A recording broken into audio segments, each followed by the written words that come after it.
Hello everyone, welcome to the YouTube channel of BNS Group of Education. My name is Suhail Ahmad और आज हम लोग bond angle के बारे में डिस्कस करने जा रहे हैं।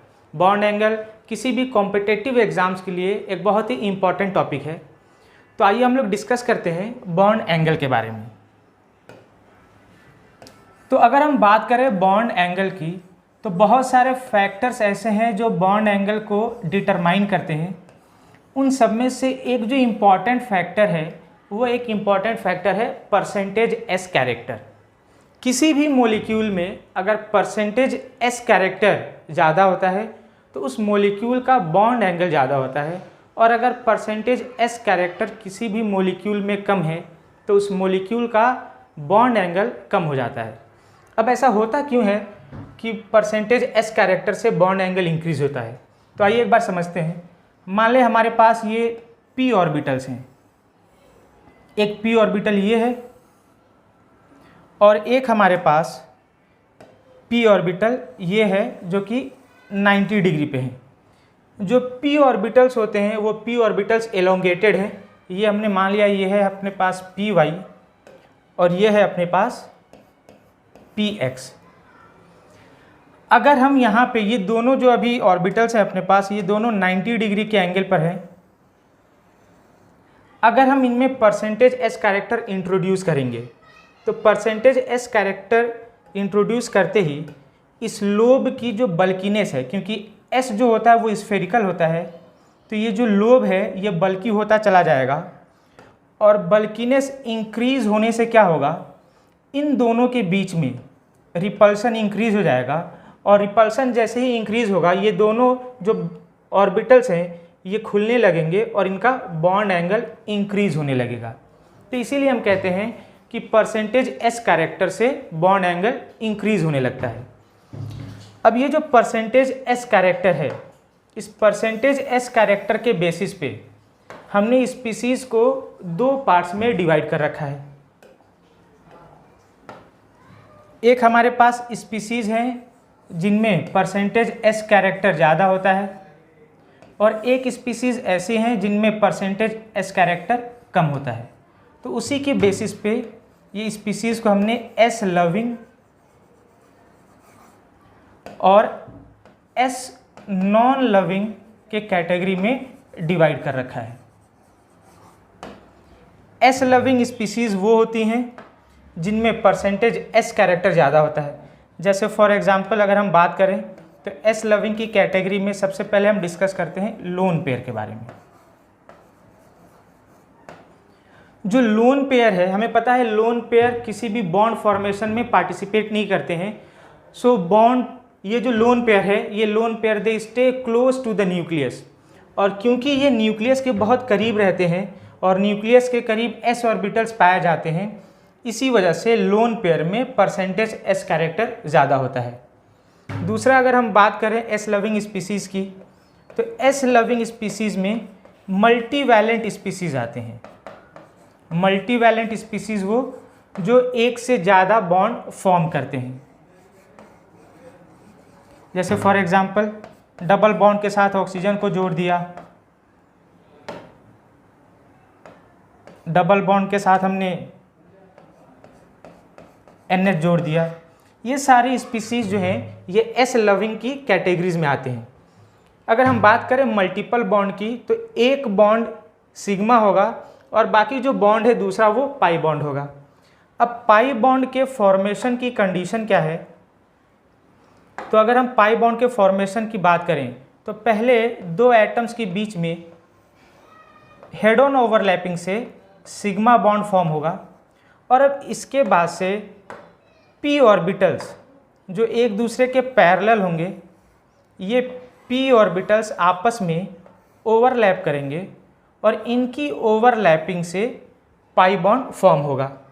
अब पाई बॉन्ड फॉर्मेशन के लिए जो दोनों p ऑर्बिटल्स हैं, ये p ऑर्बिटल्स एक दूसरे के जितने क्लोज होंगे उतनी ज़्यादा इनके बीच में इफेक्टिव ओवरलैपिंग होगी और उतना ही क्लोज, उतना ही स्ट्रॉन्ग हमारा पाई बॉन्ड फॉर्म होगा।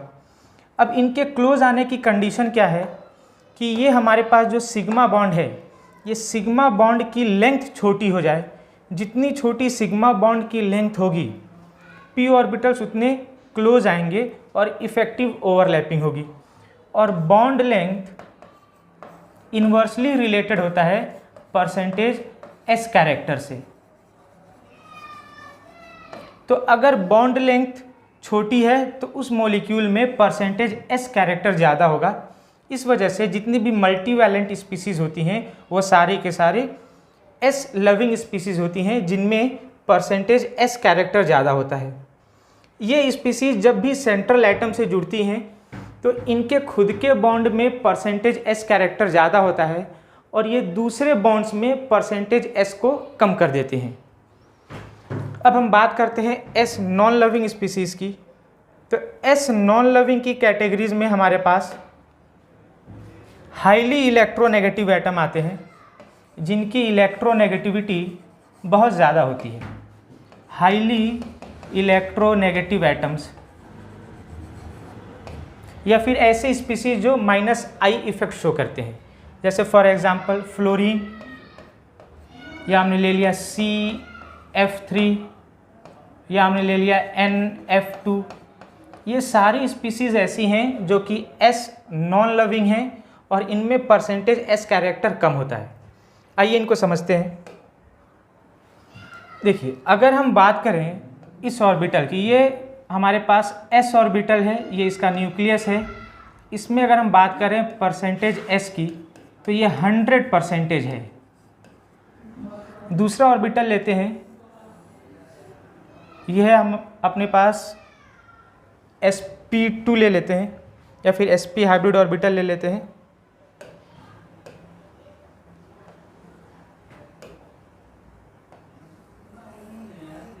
ये sp हाइब्रिड ऑर्बिटल ले लिया।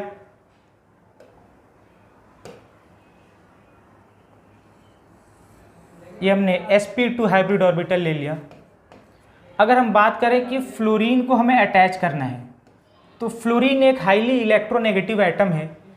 तो अगर फ्लोरीन को हम अटैच करने जाए तो फ्लोरीन इन तीनों में से कहाँ पे अटैच होना पसंद करेगा? अगर हम फ्लोरीन को यहाँ पे अटैच कर दें, अगर हम फ्लोरीन को यहाँ पे अटैच कर दें तो फ्लोरीन यहाँ से इलेक्ट्रॉन खींच नहीं पाएगा, क्योंकि यहाँ पे जो ऑर्बिटल है वो s ऑर्बिटल है जिसमें 100% s कैरेक्टर है। न्यूक्लियस का जो होल्ड है इलेक्ट्रॉन पे वो बहुत ज़्यादा है, तो यहाँ से फ्लोरीन इलेक्ट्रॉन्स खींच नहीं पाएगा। कंपैरेटिवली अगर इन तीनों को देखा जाए तो यहाँ पे जो s कैरेक्टर है, यहाँ पे s कैरेक्टर इन तीनों में सबसे कम है। और अगर हम यहाँ पे फ्लोरीन को हम अटैच कर दें तो फ्लोरीन इस ऑर्बिटल से इलेक्ट्रॉन आसानी से खींच सकता है, क्योंकि यहाँ पे न्यूक्लियस का जो होल्ड है इलेक्ट्रॉन पे वो कंपैरेटिवली कम है। तो यहाँ पे क्योंकि परसेंटेज s कैरेक्टर सबसे कम है, इसीलिए यहाँ पे हम आसानी से फ्लोरीन को अटैच कर सकते हैं। तो इसीलिए हम कहते हैं कि फ्लोरीन हमेशा अटैच होता है उस ऑर्बिटल के साथ जहाँ पे परसेंटेज s कैरेक्टर कम होता है। तो इनके खुद के बॉन्ड में तो परसेंटेज s कैरेक्टर कम होगा, लेकिन ये दूसरे बॉन्ड्स में परसेंटेज s कैरेक्टर को इंक्रीज कर देंगे। तो ये परसेंटेज s के बेसिस पे हमने स्पीसीज़ को दो पार्ट्स में डिवाइड कर दिया है, एक s लविंग और दूसरा s नॉन लविंग। और अब अगर हम बात करें बॉन्ड एंगल की, तो जो बॉन्ड एंगल है, बॉन्ड एंगल डायरेक्टली रिलेटेड होता है परसेंटेज s कैरेक्टर से। Bond angle is directly related to percentage s character. जितना ज़्यादा परसेंटेज s कैरेक्टर होगा उतना ज़्यादा बॉन्ड एंगल होगा। एक तो ये फैक्टर हो गया। दूसरा जो बॉन्ड एंगल है, ये बॉन्ड एंगल डायरेक्टली रिलेटेड होता है बॉन्ड ऑर्डर से।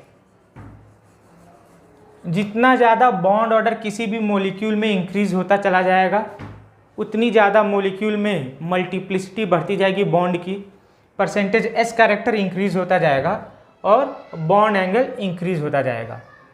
तो एक परसेंटेज s कैरेक्टर, दूसरा हमारे पास है बॉन्ड ऑर्डर। और बॉन्ड ऑर्डर कैलकुलेट करने के लिए हम फॉर्मूला यूज़ करेंगे 1 + π/σ। जितने पाई बॉन्ड है और जितने सिग्मा बॉन्ड है वो हम ले लेंगे, और 1 + π/σ इस तरीके से हम बॉन्ड ऑर्डर कैलकुलेट कर लेंगे। तो ये दो फैक्टर्स हो गए। फिर बॉन्ड एंगल के क्वेश्चंस को सॉल्व करने के लिए हमें ऑर्डर ऑफ रिपल्शन याद रखना है।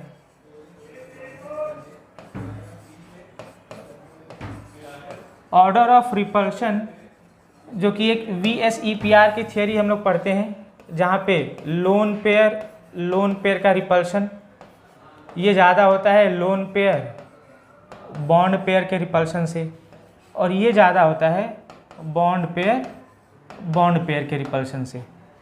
एक तो ऑर्डर ऑफ रिपल्शन ये याद रखना है, और दूसरा हमें ऑर्डर ऑफ रिपल्शन याद रखना है ट्रिपल बॉन्ड का रिपल्शन लोन पेयर से ज़्यादा होता है, लोन पेयर का रिपल्शन डबल बॉन्ड से ज़्यादा होता है, और डबल बॉन्ड का रिपल्शन सिंगल बॉन्ड से ज़्यादा होता है। तो ये कुछ चीज़ें हैं जो हमें याद रखनी है बॉन्ड एंगल फाइंड आउट करने के लिए, कि कैसे हम किसी भी मॉलिक्यूल में बॉन्ड एंगल फाइंड आउट करेंगे। तो आइए अब सीक्वेंस में एक एक करके हम फैक्टर्स को डिस्कस करते हैं कि कैसे हम बॉन्ड एंगल के क्वेश्चंस को सॉल्व करेंगे।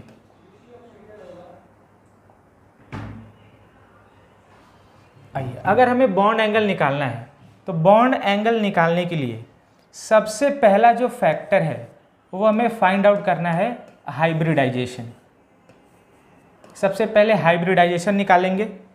हाइब्रिडाइजेशन निकालने के बाद अगर किसी भी मॉलिक्यूल में अगर हाइब्रिडाइजेशन सेम हो गया और उस मॉलिक्यूल पे कोई भी लोन पेयर नहीं है, तो उस जितने भी मॉलिक्यूल्स हैं जिनमें सेम हाइब्रिडाइजेशन है और उनमें कोई लोन पेयर नहीं है, तो ऐसे सारे मॉलिक्यूल्स में बॉन्ड एंगल सेम हो जाएगा। बिना किसी फैक्टर को यूज़ किए हुए सबसे पहले हमें मॉलिक्यूल में हाइब्रिडाइजेशन निकालना है। अगर हाइब्रिडाइजेशन सेम है, कोई लोन पेयर नहीं है, तो बॉन्ड एंगल उस मॉलिक्यूल का सेम होगा। सेकेंड, अगर ये फैक्टर अप्लाई नहीं होता है तो सेकेंड नंबर पे हम यूज़ करेंगे स्टेरिक रिपल्शन। किसी भी मॉलिक्यूल में अगर स्टेरिक रिपल्शन डोमिनेट कर रहा है, स्टेरिक रिपल्शन का मतलब क्या है, अगर हमारे पास इस तरीके का कोई मॉलिक्यूल है AB2 टाइप का, और अगर इन मॉलिक्यूल में स्टेरिक रिपल्शन डोमिनेट कर रहा है, तो ये जो बॉन्ड है ये बॉन्ड ऐसे खुलने लगते हैं और इनके बीच का बॉन्ड एंगल इंक्रीज होने लगता है। तो स्टेरिक रिपल्शन क्या करता है, ये बॉन्ड एंगल को इंक्रीज कर देता है। It increases bond angle।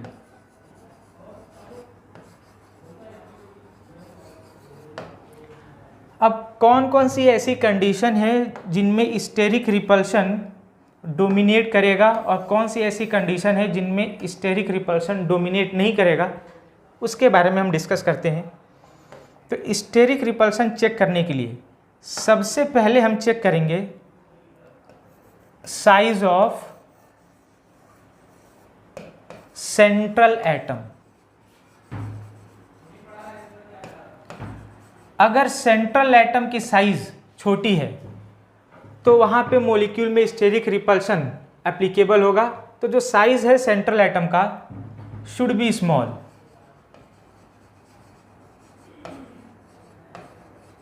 और स्मॉल कहने का मतलब क्या है कि ये सेकेंड पीरियड के होने चाहिए। सबसे पहला फैक्टर हमें चेक करना है कि जो सेंट्रल एटम है उसका साइज छोटा होना चाहिए, और साइज छोटे होने का मतलब है कि वो सेकेंड पीरियड से बिलोंग करना चाहिए। नेक्स्ट जो फैक्टर चेक करना है हमें, वो हमें चेक करना है सराउंडिंग एटम की size. Size of surrounding atom, और सराउंडिंग एटम की जो साइज है वो लार्ज होनी चाहिए। और लार्ज का मतलब कितना large, so it should belong from third period and onwards.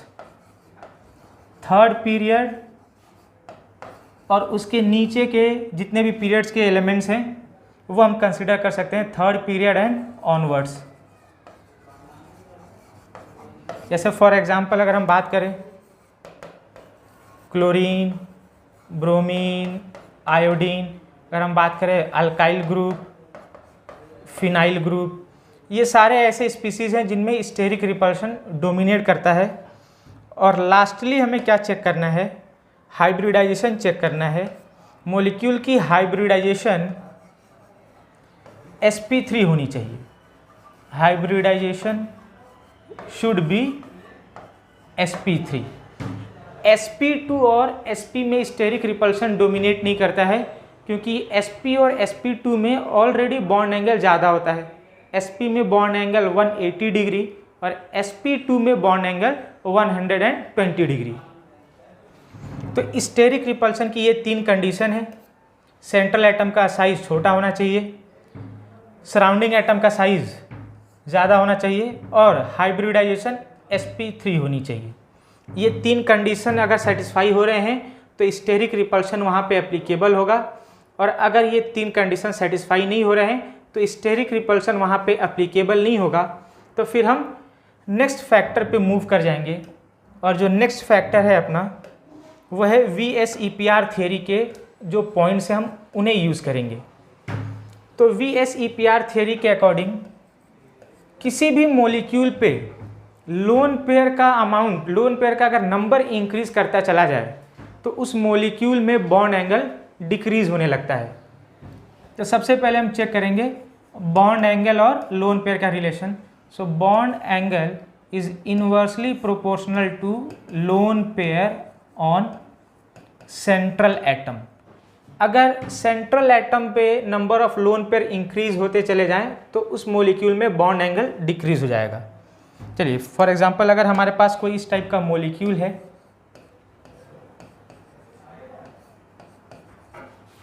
और अगर हमने यहाँ पे सपोज एक लोन पेयर है और यहाँ पे मान लेते हैं हमारे पास 2 लोन पेयर प्रेजेंट है, और अगर हम इस बॉन्ड एंगल की बात करें, यहाँ पे ये बॉन्ड एंगल अल्फा और बीटा, तो यहाँ पे अगर हम चेक करें तो यहाँ पे सिर्फ एक लोन पेयर का रिपल्शन है और इस मॉलिक्यूल में 2-2 लोन पेयर के यहाँ पे रिपल्शन है। तो क्योंकि यहाँ पे रिपल्शन ज़्यादा है तो इस लोन पेयर के रिपल्शन की वजह से ये जो बॉन्ड है ये बॉन्ड सिमट के पास आ जाएंगे, और उसकी वजह से ये जो बीटा है, जो बॉन्ड एंगल बीटा है, वो बीटा कम हो जाएगा अल्फ़ा से। तो यहाँ पे अगर हम बात करें तो यहाँ पे अल्फ़ा ज़्यादा हो जाएगा बीटा से। तो अगर लोन पेयर सेंट्रल एटम पे बढ़ते चले जाएंगे तो उस मॉलिक्यूल में बॉन्ड एंगल डिक्रीज होता चला जाएगा। अब अगर लोन पेयर सेंट्रल एटम पे सेम है तो जो सेकंड पॉइंट है हम उसे यूज़ करेंगे। हम चेक करेंगे electronegativity of central atom. So bond angle is directly related to electronegativity of central atom। किसी भी मॉलिक्यूल में अगर सेंट्रल एटम की इलेक्ट्रोनेगेटिविटी ज़्यादा है तो वहाँ पे बॉन्ड एंगल इंक्रीज हो जाएगा। यहाँ पे हमारे पास सपोज XY2 इस टाइप का कोई मॉलिक्यूल है, और अगर इलेक्ट्रोनेगेटिविटी X की ज़्यादा है, X की इलेक्ट्रोनेगेटिविटी अगर Y से ज़्यादा है, तो ये जो X है ये इलेक्ट्रॉन अपनी तरफ अट्रैक्ट करेंगे, और जब ये इलेक्ट्रॉन्स अपनी तरफ अट्रैक्ट करेंगे तो यहाँ पे इलेक्ट्रॉन डेंसिटी इंक्रीज़ होगी, और जैसे जैसे इलेक्ट्रॉन डेंसिटी यहाँ पे इंक्रीज़ होगी इन दोनों के बीच में रिपल्सन बढ़ता चला जाएगा। यहाँ पे जैसे जैसे इलेक्ट्रॉन डेंसिटी इंक्रीज़ होगी, इलेक्ट्रॉन डेंसिटी इंक्रीज़ होने से यहाँ पे रिपल्सन बढ़ता जाएगा, और जैसे जैसे रिपल्सन बढ़ेगा ये बॉन्ड ऐसे खुलने लगेंगे। तो इलेक्ट्रोनेगेटिविटी अगर ज़्यादा है सेंट्रल एटम की तो वहाँ पे बॉन्ड एंगल इंक्रीज़ हो जाएगा। और अगर सारे के सारे सेंट्रल एटम भी सेम है तो लास्ट में हम चेक करते हैं electronegativity of surrounding atom.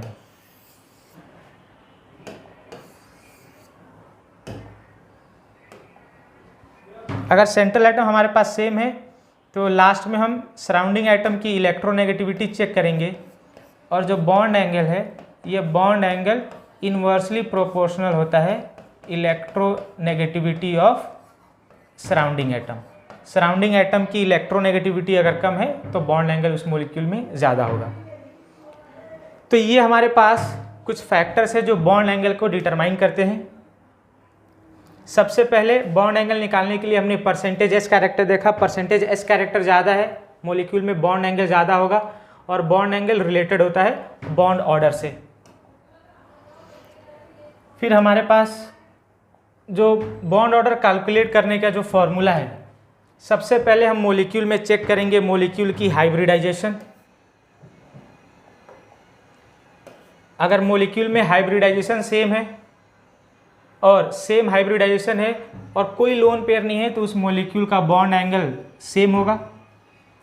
Next जो हम फैक्टर चेक करेंगे वो है स्टेरिक रिपल्शन का। अगर सराउंडिंग एटम्स के बीच में स्टेरिक रिपल्शन लग रहा है तो उस मॉलिक्यूल का बॉन्ड एंगल इंक्रीज हो जाएगा। और अगर स्टेरिक रिपल्शन की कंडीशन की बात करें तो सेंट्रल एटम का साइज छोटा होना चाहिए और सराउंडिंग एटम जो है उस सराउंडिंग एटम का साइज लार्ज होना चाहिए और हाइब्रिडाइजेशन sp3 होनी चाहिए। फिर अगर स्टेरिक रिपल्शन भी एप्लीकेबल नहीं है तो स्टेरिक रिपल्शन के बाद से हम VSEPR थियोरी के पॉइंट्स यूज़ करेंगे। लोन पेयर चेक करेंगे सेंट्रल एटम पे, इलेक्ट्रोनेगेटिविटी सेंट्रल एटम की और सराउंडिंग एटम की इलेक्ट्रोनेगेटिविटी। तो ये कुछ फैक्टर्स हैं जो डिटरमाइन करते हैं बॉन्ड एंगल। अब आइए कुछ क्वेश्चंस हम लोग सॉल्व करते हैं बॉन्ड एंगल से रिलेटेड।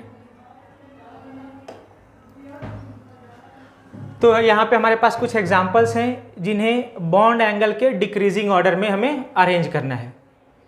तो सबसे पहले हमें अगर बॉन्ड एंगल फाइंड आउट करना है किसका बॉन्ड एंगल ज़्यादा है किसका बॉन्ड एंगल कम है, तो सबसे पहला काम है हमें हाइब्रिडाइजेशन फाइंड आउट करना। जब हम OCl2 की बात करते हैं तो OCl2 में हमारे पास इस ऑक्सीजन के पास 2 लोन पेयर प्रेजेंट होंगे।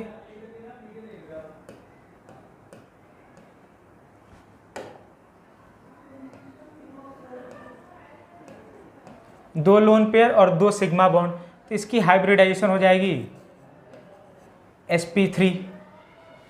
यहाँ पे अगर हम बात करें H2O की तो यहाँ पे भी हमारे पास 2 लोन पेयर होंगे, यहाँ पे भी हाइब्रिडाइजेशन sp3। और अगर OF2 में बात करें तो यहाँ पे भी हाइब्रिडाइजेशन sp3। तो सबके पास sp3 हाइब्रिडाइजेशन है, number of lone pair same है।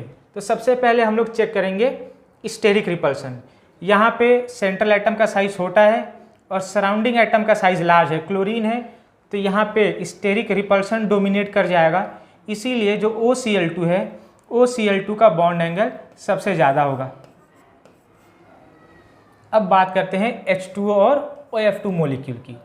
तो H2O और OF2 में हाइब्रिडाइजेशन भी सेम है, नंबर ऑफ लोन पेयर भी सेम है सेंट्रल एटम पे। और क्योंकि सेंट्रल एटम सेम है तो अब हम चेक करेंगे इलेक्ट्रोनेगेटिविटी ऑफ सराउंडिंग एटम। और बॉन्ड एंगल इन्वर्सली रिलेटेड होता है सराउंडिंग एटम की इलेक्ट्रोनेगेटिविटी से। जिसकी इलेक्ट्रोनेगेटिविटी ज़्यादा है उसका बॉन्ड एंगल कम हो जाएगा। तो क्योंकि फ्लोरीन हाइड्रोजन से ज़्यादा इलेक्ट्रोनेगेटिव है तो OF2 में बॉन्ड एंगल कम हो जाएगा एज़ कम्पेयर टू H2O। तो सबसे ज़्यादा बॉन्ड एंगल OCl2, फिर H2O और फिर OF2।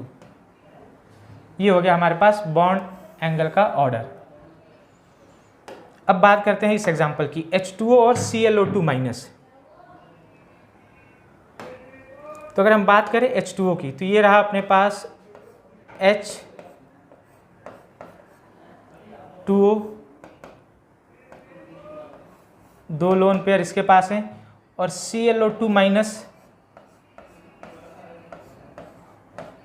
यहाँ पे भी 2 लोन पेयर प्रेजेंट है।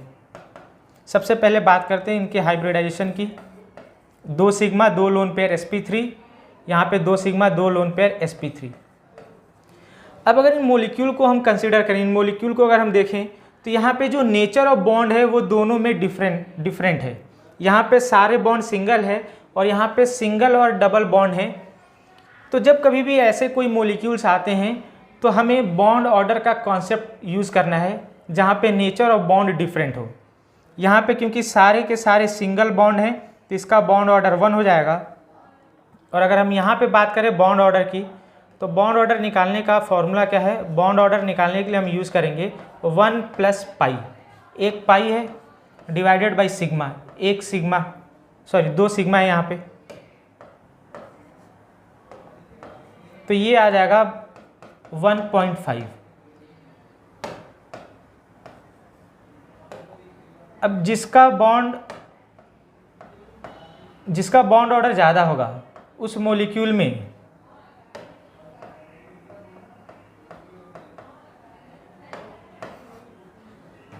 जिस मॉलिक्यूल में बॉन्ड ऑर्डर ज़्यादा होगा उस मॉलिक्यूल का बॉन्ड एंगल भी ज़्यादा होगा। तो यहाँ पे जब बॉन्ड ऑर्डर कैलकुलेट करेंगे तो ये आएगा 1.5। तो बॉन्ड ऑर्डर के अगर हम ऑर्डर की बात करें तो ClO2 माइनस का बॉन्ड ऑर्डर ज़्यादा हो जाएगा एज कंपेयर टू H2O। यहाँ पे एक बहुत इंपॉर्टेंट बात है जो नोट करनी है कि ClO2 माइनस में हाइब्रिडाइजेशन इसकी sp3 है।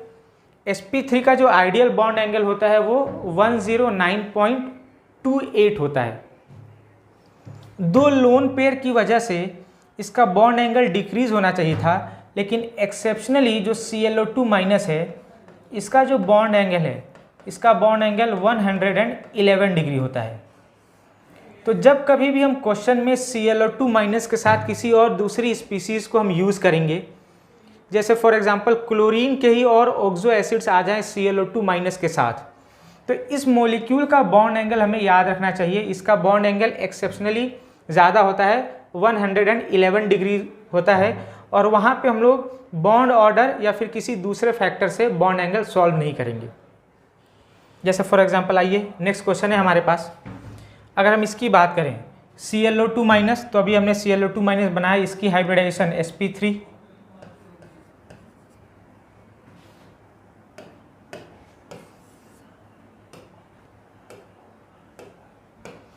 ये sp3 हाइब्रिडाइज्ड है। ClO3 माइनस की अगर हम बात करें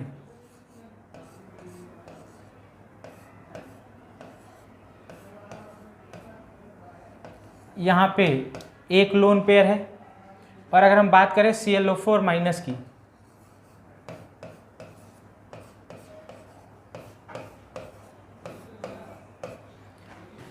यहाँ पे अगर हम हाइब्रिडाइजेशन की बात करें तो 3 सिग्मा एक लोन पेयर, ये sp3 हाइब्रिडाइज्ड है।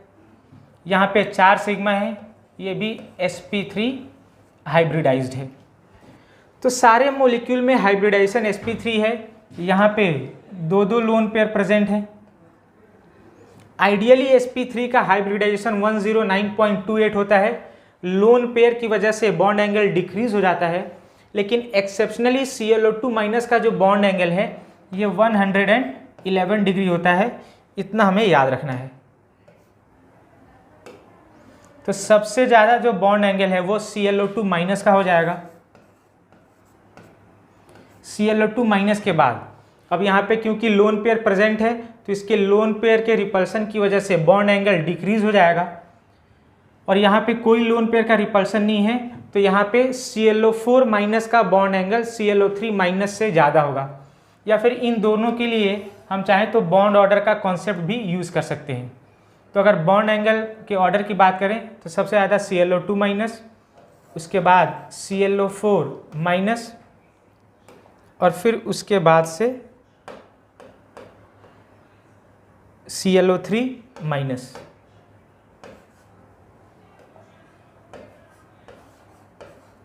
तो ये ऑर्डर है बॉन्ड एंगल का। यहाँ पे इन दोनों में अगर चाहें तो बॉन्ड ऑर्डर 1+π/σ से भी निकाल सकते हैं। अगर यहाँ पे बॉन्ड ऑर्डर इसका निकालें हम तो इसका बॉन्ड ऑर्डर आएगा 1+π, 2 पाई है बाई सिग्मा, तो ये आ जाएगा 5/3, ये आ जाएगा 1.67। और अगर हम यहाँ पे बॉन्ड ऑर्डर की बात करें तो यहाँ पे बॉन्ड ऑर्डर 1+π/σ, पाई कितने 3 है और सिग्मा 4 है, ये आ जाएगा 7/4, तो ये आ जाएगा 1.75। तो ये है अपने पास कुछ मॉलिक्यूल जिनका हमें बॉन्ड ऑर्डर अरेंज करना था। आइए एक मॉलिक्यूल यहाँ पे हमारे पास है CH4 CF4 एंड CCl4। तो अगर सबसे पहले हम हाइब्रिडाइजेशन निकालें तो इसकी हाइब्रिडाइजेशन sp3, यहाँ पे हाइब्रिडाइजेशन sp3 और यहाँ पे भी हाइब्रिडाइजेशन sp3। हाइब्रिडाइजेशन सेम है, किसी में कोई लोन पेयर नहीं है, तो सबका जो बॉन्ड एंगल होगा सारे स्पीसीज़ में बॉन्ड एंगल सेम हो जाएगा। किसी भी फैक्टर को अप्लाई करने से पहले सबसे पहला जो काम है वो है कि हम हाइब्रिडाइजेशन निकालें और हमें चेक करना है लोन पेयर प्रेजेंट है कि नहीं। अच्छा, ये जो मॉलिक्यूल है CCl4, ऐसा लग सकता है कि CCl4 में कार्बन सेकेंड पीरियड का है और क्लोरीन का साइज ज़्यादा है, तो इसमें स्टेरिक रिपल्शन होगा। स्टेरिक रिपल्शन तो होगा इनमें, लेकिन सारे जो बॉन्ड्स हैं वो एक जैसे हैं, तो सारे स्टेरिक रिपल्शन सारे एटम्स में एक ही जैसे होंगे। तो अगर सारे रिपल्शन एक जैसे हैं तो जो स्टेरिक रिपल्शन है वो इफेक्टिव नहीं रह जाता है, और इसको हम लोग बोलते हैं इनइफेक्टिव स्टेरिक रिपल्शन। तो रिपल्शन जो यहाँ पे इस मॉलिक्यूल में है ये रिपल्शन इफेक्टिव नहीं है, द रिपल्शन इज इनइफेक्टिव। आइए कुछ और क्वेश्चन सॉल्व करते हैं। तो यहाँ पे हमारे पास मॉलिक्यूल दे रखा है POCl3 एंड PCl3। इस मॉलिक्यूल में हमें अल्फ़ा और बीटा के बारे में बताना है, कौन सा बॉन्ड एंगल ज़्यादा है, अल्फ़ा ज़्यादा है या बीटा। अगर हम बात करें यहाँ पे अल्फ़ा की, तो यहाँ पे ये डबल बॉन्ड है और यहाँ पे ये लोन पेयर है। हमने अभी ऑर्डर ऑफ रिपल्शन में सीखा है कि जो लोन पेयर का जो रिपल्शन है, लोन पेयर का रिपल्शन ज़्यादा होता है as compare to the repulsion of double bond. तो क्योंकि ये रिपल्शन ज़्यादा है तो ये जो बॉन्ड्स हैं ये बॉन्ड सिमट करके ज़्यादा करीब आ जाएंगे, इस वजह से जो बीटा है ये अल्फ़ा से कम हो जाएगा। तो यहाँ पे जो अल्फ़ा है ये अल्फ़ा ज़्यादा हो जाएगा बीटा से। अब बात करते हैं यहाँ पे molecule CF4 NF3 SNF3, alpha beta और गामा के बारे में हमें बताना है। तो यहाँ पे हाइब्रिडाइजेशन sp3, यहाँ पे भी अगर हम हाइब्रिडाइजेशन देखें 3 सिग्मा 1 लोन पेयर sp3, और यहाँ पे भी 3 सिग्मा, यहाँ पे 4 सिग्मा है, तो यहाँ पे भी हाइब्रिडाइजेशन sp3। अब ये आइडियली कितना होगा ये बॉन्ड एंगल, यहाँ पे कोई रिपल्सन नहीं है तो ये हो जाएगा 109 डिग्री 28 मिनट, ये इसका बॉन्ड एंगल है। अब अगर हम बात करें बीटा और गामा की, तो ट्रिपल बॉन्ड का जो रिपल्शन है ये रिपल्शन इस डबल बॉन्ड के रिपल्शन से ज़्यादा होता है। तो क्योंकि यहाँ पे रिपल्शन ज़्यादा है तो रिपल्शन ज़्यादा होने की वजह से ये बॉन्ड आपस में ज़्यादा सिमट जाएंगे और जो गामा है गामा बीटा से कम हो जाएगा। तो अगर हम अल्फ़ा बीटा और गामा की बात करें तो आइडियली 109 होता है sp3 का, लोन पेयर के रिपल्शन की वजह से ये जो बॉन्ड एंगल है ये बॉन्ड एंगल 109.28 से भी कम हो जाएगा। तो अगर हम इन तीनों में बॉन्ड एंगल की बात करें तो अल्फ़ा सबसे ज़्यादा, फिर उसके बाद बीटा और सबसे लास्ट में गामा, ये ऑर्डर है बॉन्ड एंगल का। आइए एक और बहुत इंपॉर्टेंट क्वेश्चन, अल्फ़ा बीटा और गामा ये इंट्रामोलिकुलर, एक ही मोलिक्यूल में 3 अलग अलग बॉन्ड्स दे रखे हैं, उनके बारे में हमें बताना है कौन सा बॉन्ड एंगल ज़्यादा है। तो एक बार आप ट्राई करिए खुद से अल्फ़ा बीटा और गामा कौन ज़्यादा है, फिर इसे हम सॉल्व करते हैं। आइए अगर हम बात करें यहाँ पे मॉलिक्यूल में, ये जो गामा है ये फ्लोरीन कार्बन और फ्लोरीन के बीच में है, और यहाँ पे अगर हम बात करें अल्फ़ा की तो ये हाइड्रोजन कार्बन और हाइड्रोजन के बीच में ये बॉन्ड एंगल हमें डिटरमाइन करना है। जो फ्लोरीन है, फ्लोरीन अभी हमने पढ़ा है कि ये S नॉन लविंग है, तो इन दोनों फ्लोरीन में जो परसेंटेज S है, परसेंटेज S कैरेक्टर यहाँ पे डिक्रीज हो जाएगा, और अगर इन बॉन्ड्स में परसेंटेज S कैरेक्टर डिक्रीज होगा तो ये जो बॉन्ड्स हैं इन बॉन्ड में परसेंटेज S कैरेक्टर इंक्रीज हो जाएगा, और जैसे जैसे परसेंटेज S कैरेक्टर इंक्रीज होगा बॉन्ड एंगल इंक्रीज हो जाएगा। तो सबसे ज़्यादा अगर हम बॉन्ड एंगल की बात करें तो अल्फ़ा सबसे ज़्यादा होगा। अब हम बात करते हैं बीटा और गामा में, तो जो गामा है वो फ्लोरीन कार्बन और फ्लोरीन के बीच में है, जहाँ पे दोनों फ्लोरीन में परसेंटेज S कैरेक्टर कम है, लेकिन जो बीटा है ये बीटा फ्लोरीन कार्बन और हाइड्रोजन में है, जहाँ पे फ्लोरीन में तो परसेंटेज S कैरेक्टर कम है लेकिन हाइड्रोजन में परसेंटेज S कैरेक्टर ज़्यादा है। तो इस वजह से जो बीटा बॉन्ड एंगल है ये ज़्यादा हो जाएगा एज कंपेयर टू गामा। तो ये ऑर्डर है बॉन्ड एंगल का। नेक्स्ट क्वेश्चन हमारे पास H2O और OF2 मॉलिक्यूल, आसान सा है। यहाँ पे हमारे पास अगर हम बात करें तो यहाँ पे 2 लोन पेयर प्रेजेंट होंगे,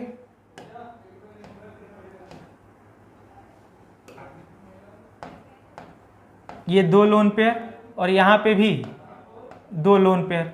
इसकी हाइब्रिडाइजेशन की बात करें तो ये sp3 है, और अगर हम इसके हाइब्रिडाइजेशन की बात करें तो ये भी हमारे पास sp3 है। अब दोनों मॉलिक्यूल में सेम हाइब्रिडाइजेशन है, नंबर ऑफ लोन पेयर भी सेम है, तो हम यूज़ करेंगे इलेक्ट्रोनेगेटिविटी ऑफ सराउंडिंग एटम, क्योंकि यहाँ पे सेंट्रल एटम सेम है। तो बॉन्ड एंगल हमें पता है, bond angle is inversely related to the electronegativity of surrounding atom. जहाँ पे सराउंडिंग एटम की इलेक्ट्रोनेगेटिविटी ज़्यादा, वहाँ पे बॉन्ड एंगल कम। तो यहाँ पे तो ये H2O का बॉन्ड एंगल ज़्यादा हो जाएगा as compare to OF2। Next question है अपने पास NO2 positive, NO2 minus and NO3 minus. तो अगर हम NO2 पॉजिटिव की बात करें,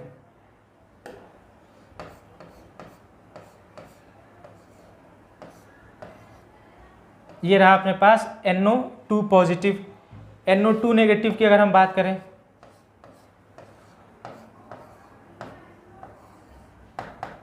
यहाँ पे एक लोन पेयर है, और अगर हम बात करें NO3 नेगेटिव की,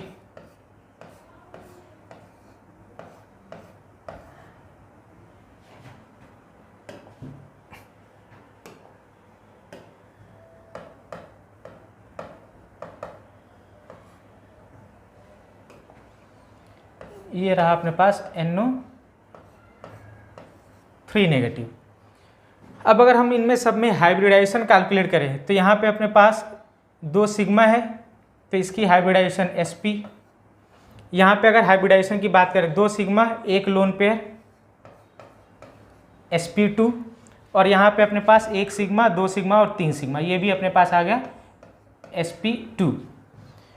sp का बॉन्ड एंगल हमेशा ज़्यादा होगा, तो अगर अपने पास NO2 माइनस और NO3 माइनस की अगर हम बात करें तो सबसे ज़्यादा जो बॉन्ड एंगल है वो हो जाएगा NO2 पॉजिटिव का। इसके बाद दोनों अगर हम चेक करें, ये भी sp2 और ये भी sp2, यहाँ पे कोई लोन पेयर नहीं है और यहाँ पे लोन पेयर प्रेजेंट है। तो जब हम लोन पेयर की बात करते हैं तो लोन पेयर का रिपल्सन डबल बॉन्ड से ज़्यादा होता है। तो यहाँ पे जब लोन पेयर का रिपल्सन होगा तो हमें पता है bond angle is inversely related to the lone pair on central atom. तो क्योंकि यहाँ पे लोन पेयर प्रेजेंट है, इस वजह से इसका बॉन्ड एंगल कम हो जाएगा और NO3 नेगेटिव का बॉन्ड एंगल ज़्यादा हो जाएगा। तो सबसे पहले NO2 पॉजिटिव, फिर उसके बाद से NO3 नेगेटिव, और फिर उसके बाद NO2 नेगेटिव। इन दोनों में हम चाहें तो बॉन्ड ऑर्डर का भी कॉन्सेप्ट लगा करके हम इसे सॉल्व कर सकते हैं। चलिए मूव करते हैं नेक्स्ट क्वेश्चन पे।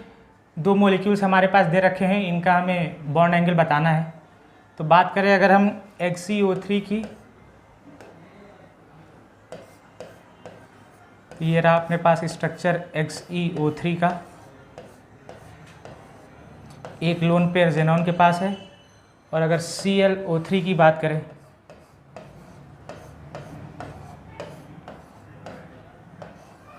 इसके पास भी एक लोन पेयर है।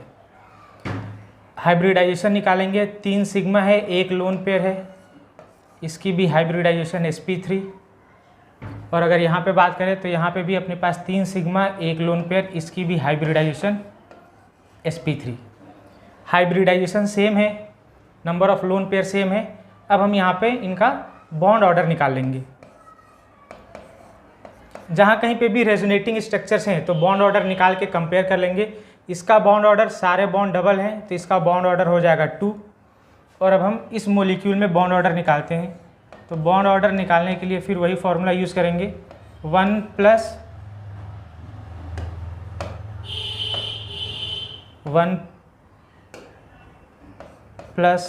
Pi by sigma. तो यहाँ पे हमारे पास 2 पाई हैं, तो ये हो जाएगा 1 प्लस 2 पाई है अपने पास बाई 3, तो ये हो जाएगा 5/3। 1.66 ये आ जाएगा। तो इसका बॉन्ड ऑर्डर 1.66 है और इसका बॉन्ड ऑर्डर 2 है।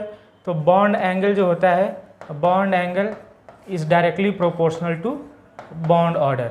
जिसका बॉन्ड ऑर्डर ज़्यादा उसका बॉन्ड एंगल ज़्यादा। तो इस वजह से जो बॉन्ड एंगल का जो ऑर्डर है वो XeO3 का बॉन्ड एंगल ज़्यादा हो जाएगा as compare to ClO3 minus. चलिए that's all for today, thank you.